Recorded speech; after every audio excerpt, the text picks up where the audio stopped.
Hello and welcome back to your Chequered Flag Extra podcast. My name's Harry Benjamin, and as F1 is in its summer break, we're bringing you catch-ups and insights from top paddock insiders. This week, Jeddy Gow catches up with FIA Deputy Race Director Claire Dubbelman to talk all about her rise up through the ranks and how to get more women in jobs at the top level in Formula One and beyond. So Claire, thank you for joining us on the Chequered Flag Extra. It's lovely to talk to you, and it's lovely to talk to another woman because we don't get the chance to sit down with another woman that often. Just tell me a little bit about what you do, what your role is. Well, first of all, thank you so much for having me. Indeed, it's a rare occasion, so we should celebrate it on all matters. The role that I have for the FIA is that I'm the Deputy Race Director in race control for Formula One. Which means I am basically the understudy for the Formula One race director, Rui. And basically the way that you can see that is that he takes all the executive decisions and I actually execute them. So if he says safety car, I do safety car. I speak to Bernd on the radio, I send him on the racetrack. I give him instructions on whether he needs to take a fast pace or whether we actually want him to slow down to get at a pack. I give him all the relevant information concerning the incident, if he can expect debris on the racetrack, which side of the racetrack he needs to stay on. Obviously, that's mutual, so he also feeds back to us in race control, to me in particular, what the condition of the racetrack is. And then, obviously, I help our team with clearing the incident as fast as possible, and I'm also the one to pull Bernd back in when everything's green again. So that's one of the tasks that I do.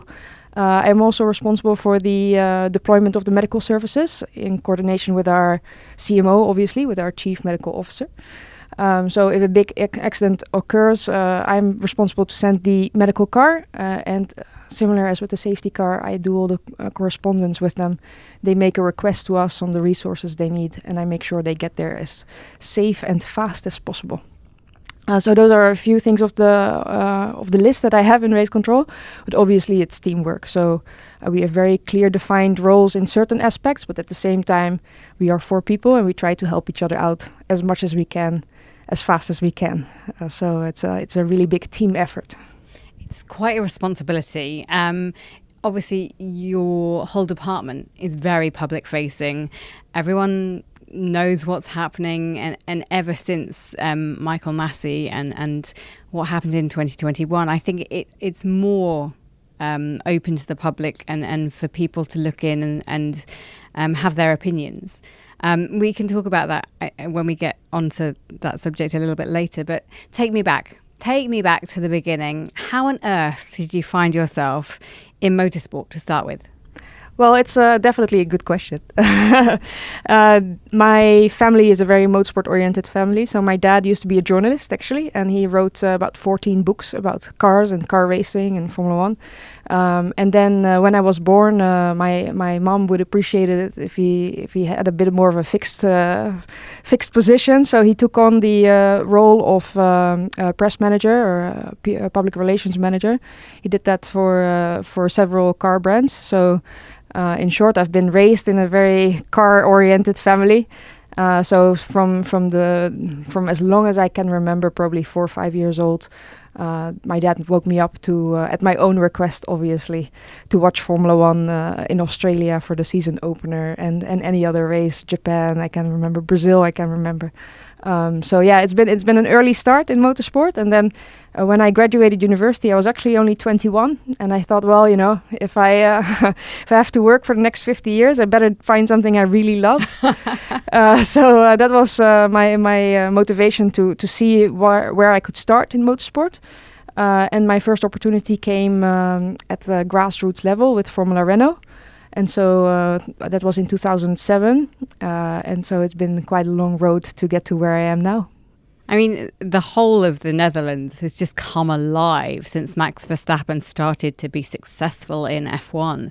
And it seems like you go to the Dutch Grand Prix and it's just a sea of orange as far as you can see. No, you're absolutely right. The sport has seen such a transformation in recent years. I've lived and worked in 5 different countries. The last time I lived in the Netherlands was around 2015, 2016. I left to Germany at the time. I became a team manager of a big endurance team. And when I left the Netherlands around that time, motorsport was in a very difficult place. It was, national championships were really struggling for competitors and all that. And then when Max entered Formula One, it's been the revival of the sport in the country. And the last few years I lived in the Netherlands. I had a place in Zandvoort, about 500 meters away from the racetrack. Oh, lovely.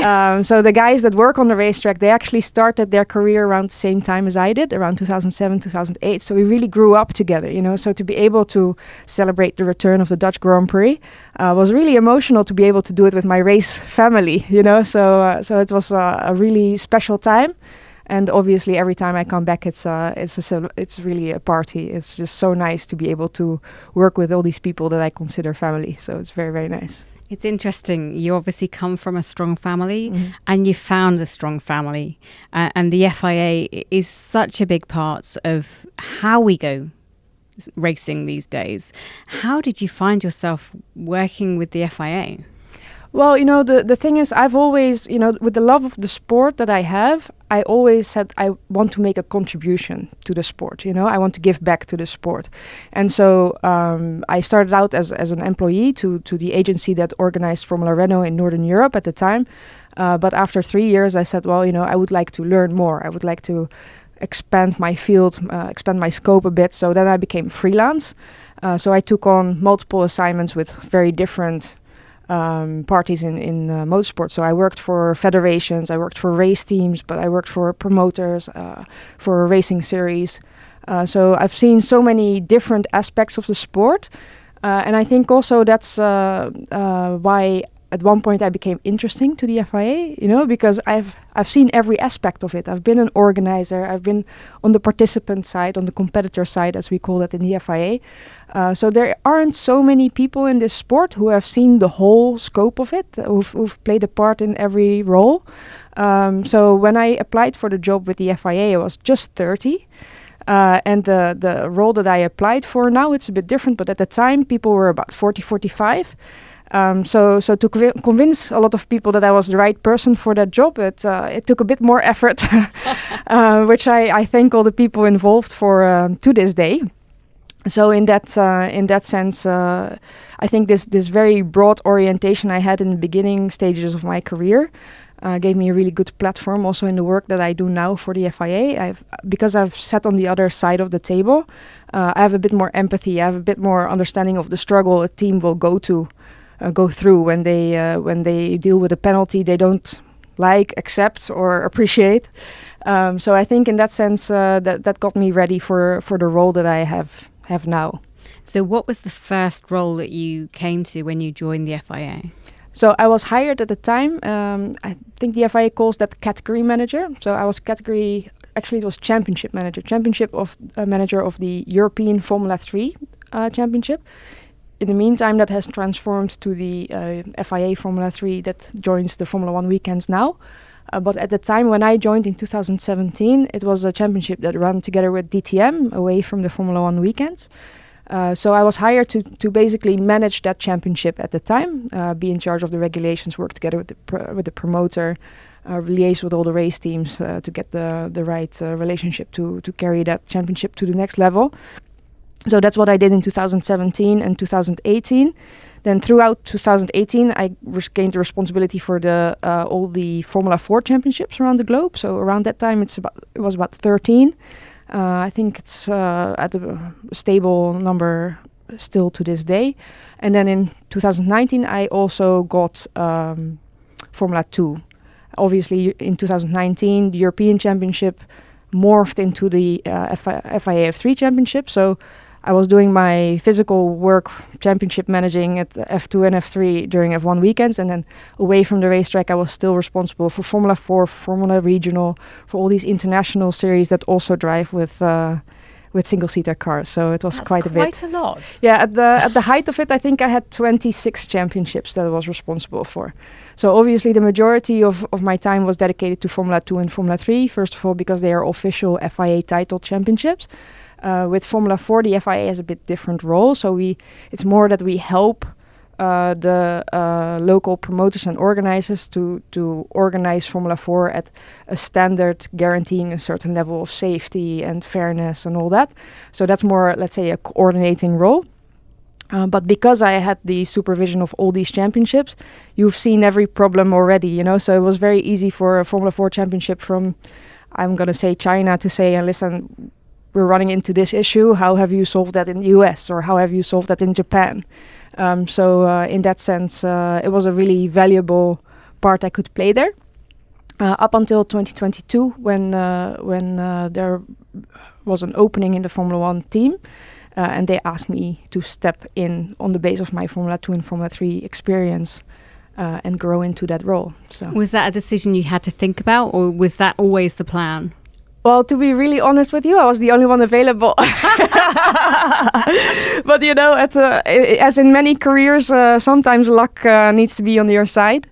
So in that sense, you know, I also worked really hard to be the only person that could do it. So in that sense, definitely luck played a part.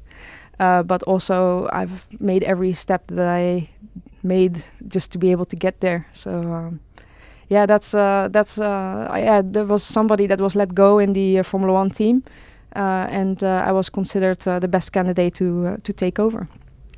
Obviously, you are a female, and there is a distinct lack of females within the motorsport organisation at the top level. Did you feel any pressure of taking that responsibility? Well, I think, you know, that pressure has been present since I started in motorsport. You know, when I started in motorsport, I was 21. Such a young age. I probably looked 16, to be very honest with you. I mean, I know it's considered a compliment to look younger than you are, but in that time, it definitely didn't play in my favor because... Yeah, if you want authority, it's really hard if you look young. You know, and even when I applied for a job in the FIA, I told some of the people that I was going through the process, you know, that I was doing all these interviews, and they're like, oh, don't bother, you never have the authority to do it. Wow. And great. So yeah, but honestly for me it's always been motivation to prove people wrong, you know, like it's nice that you always, no matter what industry you're in, you always run into bias and people, you know, based on what you look like or how you sound like or whatever, that people assume certain things about you, and I've only ever seen it as motivation to prove them wrong. So in that sense, sure, there was pressure, especially in the role that I had at the time in race control.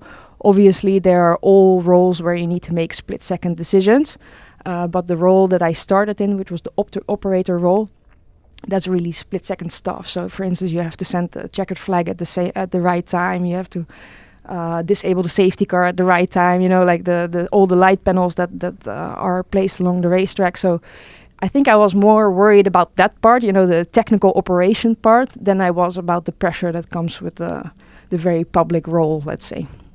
Yeah, I think you're absolutely right to do that. You don't need to focus on the fact that you're in a big role, that people will see you, that you're exposed, that you happen to be a female. That's all kind of irrelevant. You just need to do a good job. Well, I mean, obviously nobody is in Formula 1 if they haven't deserved their place. You know, the sport, there's too much money involved, there's too much interest, too much politics involved for somebody to not perform at the absolute best. So the fact that I was asked to join the F1 team was the biggest compliment, let's say. And in that sense, I think that performing that role, let's say that compliment I got to be able to step in there, that was already, you know, that was the best thing that could happen to me. And then from there on, I was like, okay, I got there. What's next? You know, what's the next box that I have to tick off? So I think it's always been about taking the next step rather than, you know, I've arrived now or any other assumption, let's say, that either people had about me or me about the job that I was going to fill. Well, you say about the next step, there is only one real step for you after this, I suppose. Well, you know, it's really funny because from the moment that I've joined the FIA in this capacity, let's say, people have assumed that that's my dream. To be really honest with you, I've not ever woken up and thought, one day in my life I need to be F1 race director. That's really not how I've approached this role or any other role that I've had in the FIA. I've always really wanted to make a contribution. I really want to give back to the sport that I really, really love, that keeps me up at night and that I have so much passion for. So, the roles that I've been offered, I felt like I could really make a contribution to the sport. Like if I do my role well, then we've had a better race. So I think that's always been my motivation. And in that respect, I don't need to be F1 race director. Any position that will give me the opportunity to contribute to the sport will make me super happy. If it offers me an opportunity to contribute and an opportunity to grow, because I'll be very honest with you, if I get stuck in a certain position for too long, that's very frustrating to me. Obviously, the FIA has been so good to me in the last few years. I've never had the luxury of the same position for a very long time. So let's say that scenario hasn't developed for me in the past 8 years. But that basically the worst thing that could happen to me is that I'd get stuck in a certain role. And so whether my next step is F1 race director or my next step is another role in which I can really make a difference, with all the experience that I have in the sport, there's so many roles, I believe, in which I can make a contribution. So obviously, if the opportunity would present itself, I'd be very happy to consider it. But it's not like if I get to 65 or whatever it is these days, 67 or 70 years old, when you finally are allowed to retire. When I get to that age, and I haven't been F1 race director, but I've had a glorious time as I don't know, sporting director somewhere, or I don't know, develop the sport in a different way, then I'm more than satisfied looking back at my career in the same way. If I've never ticked that F1 race director box, then but I've had a fulfilling life in many other roles, I'll be just as happy. When it comes to being a visible female in motorsport, I think there is an onus on us to excel and achieve and excel to a higher level than our counterparts. And I think for people watching, it would be important to be seen to have a female race director at some point in time within F1, and you are perfectly placed. Not that we're doing the current race director disservice, but at some point in time. No, I absolutely recognize the value of of seeing someone in that role. That is 100% true, and I take nothing away from that. I can already see it in the role I have now. People really find that valuable, to be able to see it and believe it. I usually say so. I absolutely recognize the value of that. In that sense, I am absolutely the best place. I'm not the only one. There are about 3-4 other women that I could name from the top of my head that would do a really good job as a race director, whether that would be F1 or any other category. There's I think 7 world championships for the FIA. So it would be sad if we would only limit it to Formula One, obviously.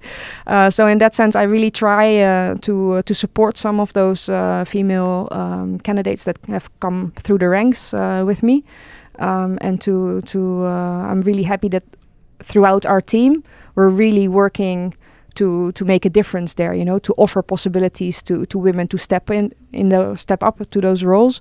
And so I think even if it's not me, even if Rui does an exemplary job for the next 20 years, I still think we can make progress in that area in another way. So I'm not too worried about that.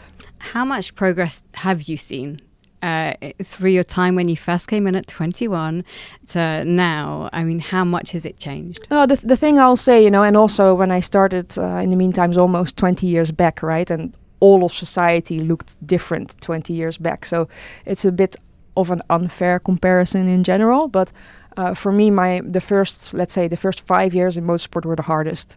That's when people try to push you, try to take advantage of you. They'll just try you, they'll poke and they'll see how far they can get and see, how angry they can get before you break down.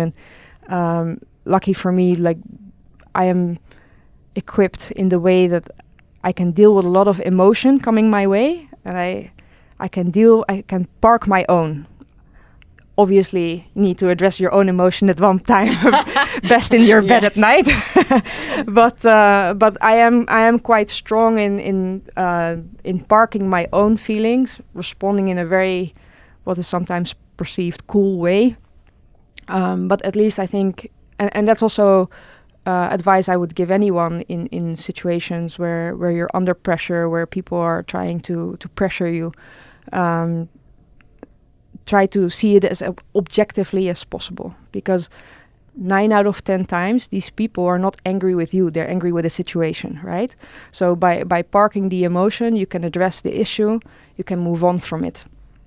And obviously none of that's nice, and I'm not saying people should take abuse, not in any way. If people mistreat you, it should be addressed.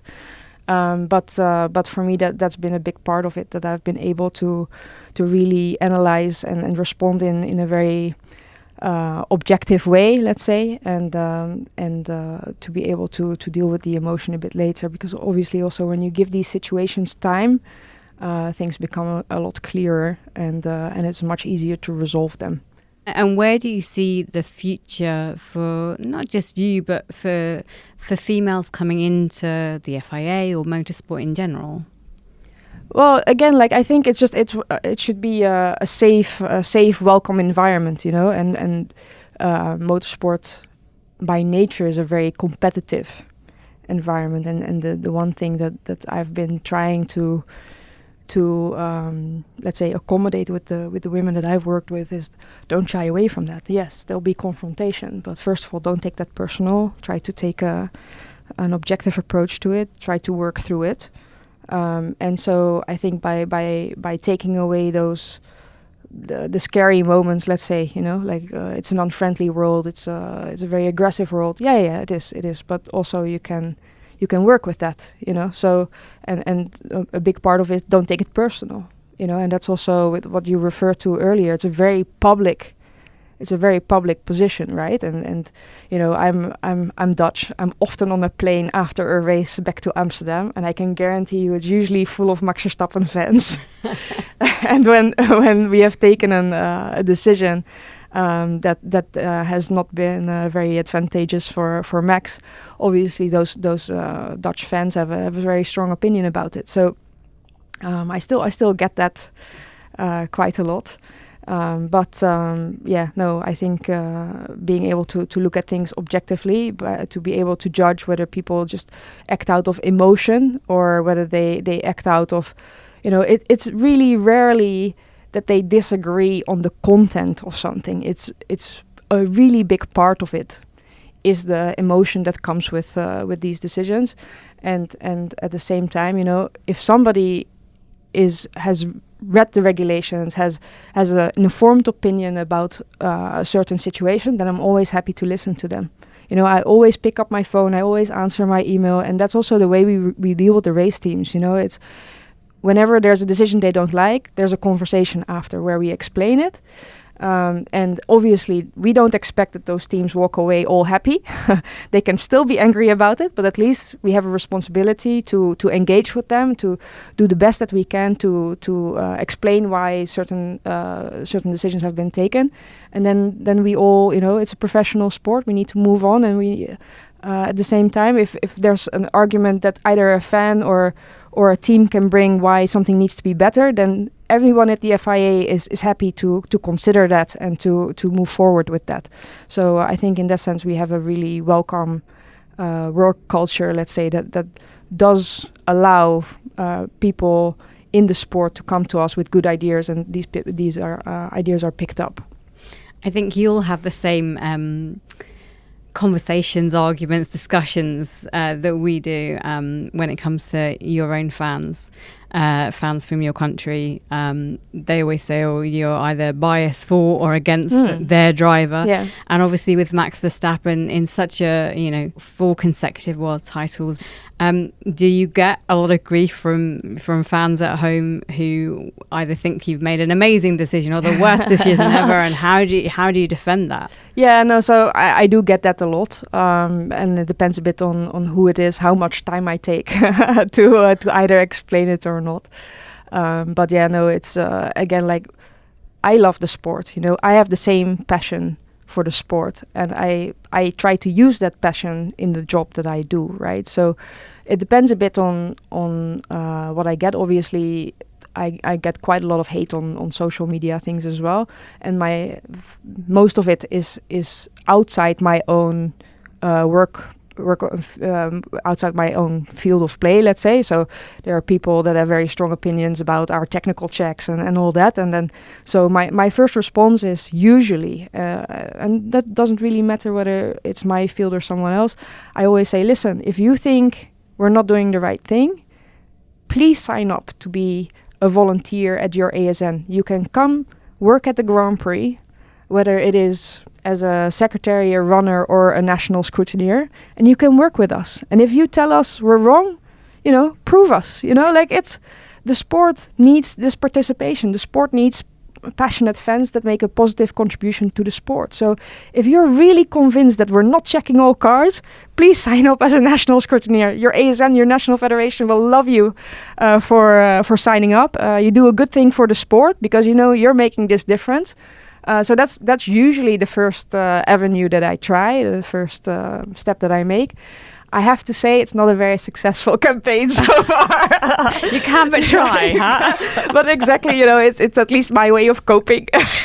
That if I've inspired 1 or 2 people to sign up to their federation out of frustration to make a contribution to the sport, then I've done a great thing. But I am very, very aware of my very limited success rate in that. Do you know what though? I think whether it's asking someone to, play out their frustration by joining like local club or whatever it may be, you're so passionate about motorsport, you're so wanting to make a difference, and not everyone in this sport has the same motivation and the same wish to give back, and I think that's something that's very refreshing. Well, I'd hope so. Obviously, we are all different people, and we all contribute in our own way, right? Like I would never judge why somebody else's motivations to make all the sacrifices that we do, right? Because, let's face it, I'm at home for about 60 days a year. There are not so many people that would think that is an acceptable lifestyle. You might as well sell your home anyway and just live in a hotel when you get back. I think it's a good investment, but but the point's very valid. My sister always refers to my home as my most expensive hotel, so I think she's not wrong in that respect. But again, like there are so many different people in the sport for different reasons. Obviously, I hope that they're there for the right reasons, but you've been around for a really long time as well, and for people like us, it's a lifestyle, right? So I really do feel like if people are not there for the right reasons, it can last a while, but it's not sustainable. This sport, when I started in my first year, the guy that I worked with, the race director I worked with, he used to say, in motorsport you always meet each other twice. It's such a small world. And so he said to me, treat people well because you always meet them twice. And so the sport's such a closed environment still in many ways. Obviously, as with all the things we just talked about, we try to make it more open, but it remains quite a strong family, if you want. And I think people with not the right intentions will stay around for a bit. But not as long as you and me have, because reputation's a big thing in motorsport, and it will come and catch up if you're not here with your heart in it, acting for the right reasons. I believe so too.